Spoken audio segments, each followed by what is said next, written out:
신약의 말씀입니다. 그들이 사도의 가르침을 받아 서로 교제하고 떡을 떼며 오로지 기도하기를 힘쓰니라. 사람마다 두려워하는데 사도들로 말미암아 기사와 표적이 많이 나타나니 믿는 사람이 다 함께 있어 모든 물건을 서로 통용하고 또 재산과 소유를 팔아 각 사람의 필요를 따라 나눠주며 날마다 마음을 같이하여 성전에 모이기를 힘쓰고 집에서 떡을 떼며 기쁨과 순전한 마음으로 음식을 먹고 하나님을 찬미하며 또 온 백성에게 친송을 받으니 주께서 구원받는 사람을 날마다 더하게 하시니라. 서신의 말씀입니다. 부당하게 고난을 받아도 하나님을 생각함으로 슬픔을 참으면 이는 아름다우나 죄가 있어 매를 맞고 참으면 무슨 칭찬이 있으리요. 그러나 선을 행함으로 고난을 받고 참으면 이는 하나님 앞에 아름다우니라. 이를 위하여 너희가 부르심을 받았으니 그리스도도 너희를 위하여 고난을 받으사 너희에게 본을 끼쳐 그 자취를 따라오게 하려 하셨느니라. 그는 죄를 범하지 아니하시고 그 입에 거짓도 없으시며 욕을 당하시되 맞대어 욕하지 아니하시고 고난을 당하시되 위협하지 아니하시고 오직 공의로 심판하시는 이에게 부탁하시며 진이 나무에 달려 그 몸으로 우리 죄를 담당하셨으니 이는 우리로 죄에 대하여 죽고 의에 대하여 살게 하려 하심이라.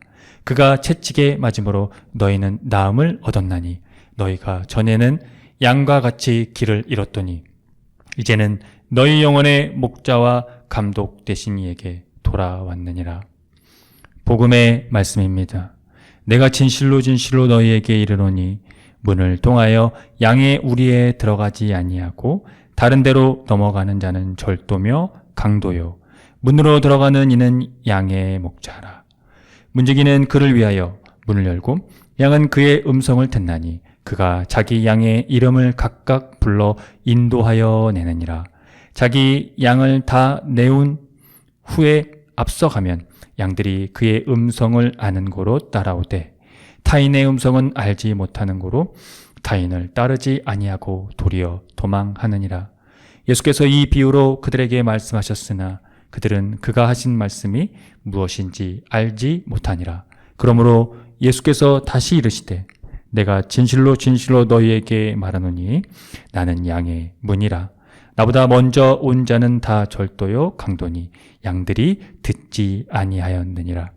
내가 문이니 누구든지 나로 말미암아 들어가면 구원을 받고 또는 들어가며 나오며 꼴을 얻으리라.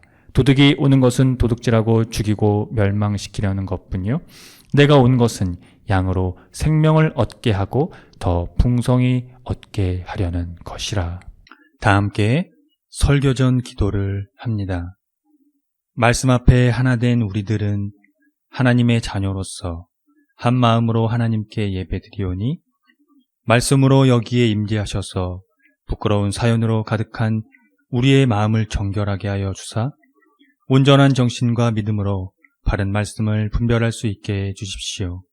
예수 그리스도의 이름으로 기도드립니다. 아멘.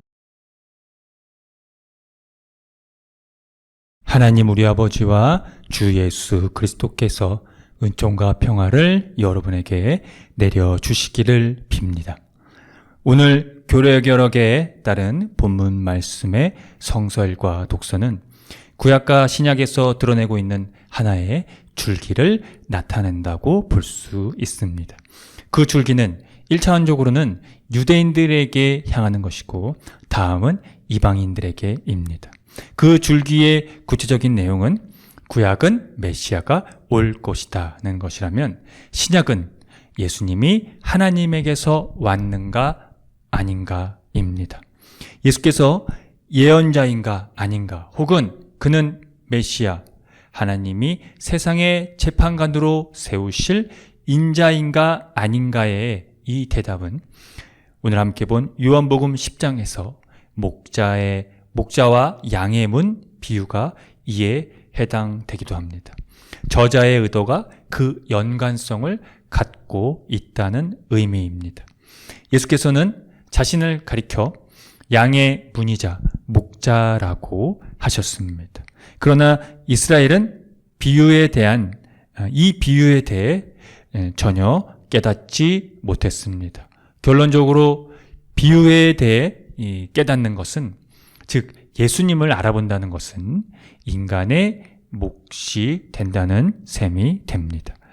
우리가 예수님을 알아볼 수 있는 단초는 무엇일까요? 오늘 요한복음 본문의 마지막 절에서 예수님의 말씀은 이렇습니다.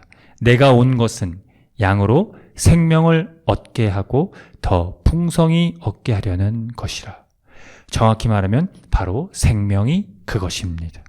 여러분은 예수님에게서 생명 경험을 하셨습니까? 또는 그 경험을 여전히 이어가고 있으신지요? 이스라엘은 그에게서 그 생명 경험을 하지 못했습니다. 예수님이 하나님께 순종으로 가지고 오신 하나님 나라의 방식을 거부했습니다. 그들은 왜 거부했을까요? 오늘 사도행전의 본문은 초기교회의 공동체 생활에 대한 보도입니다. 그들은 이 사도들의 가르침에 몰두하여 서로 사귀는 일과 빵을 떼는 일, 그리고 기도에 힘을 썼습니다. 여기서 핵심은 빵을 떼는 일입니다. 즉 공동체의 공동식사 또는 성만찬을 지칭합니다. 그래서 이 두 가지를 의식적인 공동식사라고 할 수 있습니다. 예수께서 떡을 떼시고 잔을 주실 때 이것은 나의 몸이며 나의 피로 세우는 새 언약이라고 하셨습니다. 그러니까 그분의 십자가 부활의 몸의 일치를 그 의식적인 공동식사는 한다는 것입니다. 그것을 토대로 한다는 것이죠. 이 토대는 신약 성서는 물론 오늘에 이르기까지 기독교가 존재하는 이유이며 교회의 근원이 됩니다. 예수 그리스도의 십자가와 부활에서 생명 경험이 이루어졌고 그 생명 경험을 인식하며 견인해가는 사건이 바로 성만찬, 즉 떡을 떼는 데에서 비롯되었기 때문입니다. 그러므로 초기교회는 믿는 사람들과 함께 지냈고 재산과 소유물을 팔아서 모든 사람에게 나누어 줌으로 모든 것을 공동으로 소유할 수가 있었습니다. 이것은 모든 사람에게 호감을 사는 행위가 되었다고 합니다. 오늘의 교회와는 대조적인 모습입니다. 물론 이런 초기교회를 그대로 복원하자는 것은 아닙니다. 복원할 수도 없겠지요. 그러나 교회가 가야 할 길을 잃었다면 초기교회의 전승과 기독교의 역사를 돌아보고 그것에 대해 성찰하고 나아갈 길을 찾아야 한다는 점은 우리가 지향해야 합니다. 그 지점에서 우리가 놓치지 않아야 하는 것이 바로 생명 경험입니다. 무엇이 생명 경험이냐를 따지자는 것이 아닙니다. 그보다는 그 생명 경험의 근원이 무엇인지에 대한 집중이 더 중요합니다. 그 집중이 바로 초기교회에서 시작되었다는 것. 우리는 성서를 통해 이를 확인하고 있기 때문입니다. 베드로전서 본문은 노예 신분의 그리스도인들에 대한 메시지입니다. 신약시대에도 노예가 계속되었습니다. 기독교 공동체에도 마찬가지로 노예들을 자신의 구성원으로 포함하기도 했었습니다. 이에 대해 바울은 이 노예 제도에 대한 전반적인 폐지를 지지했다면 베드로는 그 혁명적인 제도를 옹호하지는 못했던 것 같습니다. 하지만 고난당하는 그리스도인 노예들을 위한 모범을 오늘 이 본문에서 제시하고 있습니다. 억울하게 고난을 당하더라도 하나님을 생각하면서 그것을 참으면 그것은 아름다운 일이라는 것이 그것입니다. 하나님과 내적으로 결합하고 하나님의 뜻을 존중하면서 고난을 당함, 즉 고통을 참는 것이 바로 은혜라고 설명하고 있기 때문입니다. 고난의 경험 자체가 그리스도와 그리스도의 운명에 참여하게 하는 은혜는 아닙니다. 그러나 고난 가운데서도 예수 그리스도를 뒤따르려는 근거와 동기, 그것이 곧 예수 그리스도의 십자가와 부활에서 생명 경험을 이끌어냅니다. 마지막 절을 우리가 주목할 필요가 있는데요. 25절의 말씀입니다. 너희가 전에는 양과 같이 길을 잃었더니 이제는 너희 영혼의 목자와 감독 되신 이에게 돌아왔느니라. 자연스럽게 지금 이 구절은 우리를 요한복음 10장으로 안내합니다.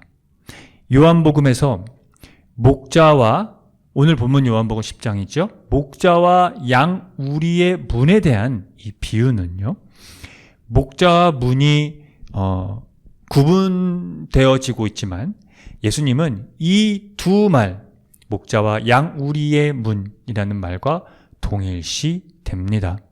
양들의 주인인 목자는 우리의 문으로, 정상적인 그 문으로 들어갑니다. 고대인들은 하늘을 문이나 문들을 통해 들어가는 것으로 생각했습니다.